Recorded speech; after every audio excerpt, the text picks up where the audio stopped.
নমস্কার। তো আজ একটা নতুন প্রবলেম এসে 220টার এই যে দেখাচ্ছি, এই 220 ভাষা। এই গাড়িটার একটাই প্রবলেম হচ্ছে, গাড়ির হ্যান্ডেলটা ঘোরালে গাড়িটা বন্ধ হয়ে যায়। এই যে বন্ধ হয়ে যাচ্ছে গাড়িটা, আবার হ্যান্ডেল ঘোরালে অনেক গাড়ি স্টার্ট হচ্ছে। এই প্রবলেমটা এই যে হ্যান্ডেল ঘোরালে বন্ধ হয়ে যাচ্ছে। তো এটার সমাধানটা আমি আপনাদেরকে দেখাবো, এই উপায় এটা কী করলে যে প্রবলেমটা সলিউশন হয় সেটা আপনাকে দেখাবো ভিডিওতে। তো দেখতে থাকুন। আমার দিকে দেখা। তো খোঁজাখুঁজি পরে লাইন আমি পেয়ে গেছি, এটা কী প্রবলেম হচ্ছিলো এই যে আমি দেখাচ্ছি আপনাকে, আপনারা ভালো করে দেখুন। এই যে 220 গাড়িতে এই প্রবলেমটা বলতে ম্যাক্সিমামই হয়। এই যে আপনারা দেখতে পাচ্ছেন না, ফ্ল্যাশ আছে না, ফ্ল্যাশটা জ্বালা, এই যে হলুদ কালারের জ্যাকটা আছে, এই যে তারটা পাঞ্চ আছে, এইটা কী করতো, এই বডিতে থেকে যেত আর গাড়িটা বন্ধ হয়ে যেত। তো এইটাকে আমি এখন ব্ল্যাক টিপ করে দেবো, সমাধান।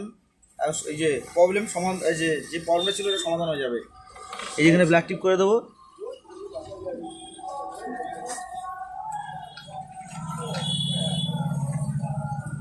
তো এই গাড়িতে ভালো করে ব্ল্যাক টিপ না করলে এই জায়গাগুলো আবার শর্ট হয়ে যাবে বা আবার ফিউজ উড়ে যাবে। এই যে তার কাটা যায়, এইসব যে ওয়ারিংগুলো এগুলো খুলে ফেলে দেবে, যেসব গাড়িতে লাগে না, যেগুলো এক্সট্রা। এটা ইন্ডিকেটারের আছে, ইন্ডিকেটার যখন জ্বলে না, এইসব যে লাগিয়ে থাকলে তো এখন ঠিক হয়ে যাবে আশা করি। এই যে এখন স্টার্ট করে দেখাবো আপনাদেরকে।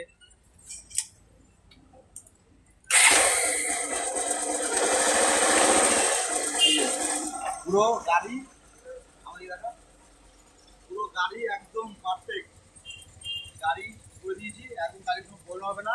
আর এইসব গাড়িতে ম্যাক্সিমাম এই জায়গায় প্রবলেম হয়, এই তারের এইখানে হ্যান্ডেল ঘোরাতে গেলে চাবি সুইচে বা এই সুইচে প্রবলেম হয়। এছাড়া কোনো প্রবলেম নেই, আপনারা এইভাবে করবেন, আশা করি সমাধান হবে।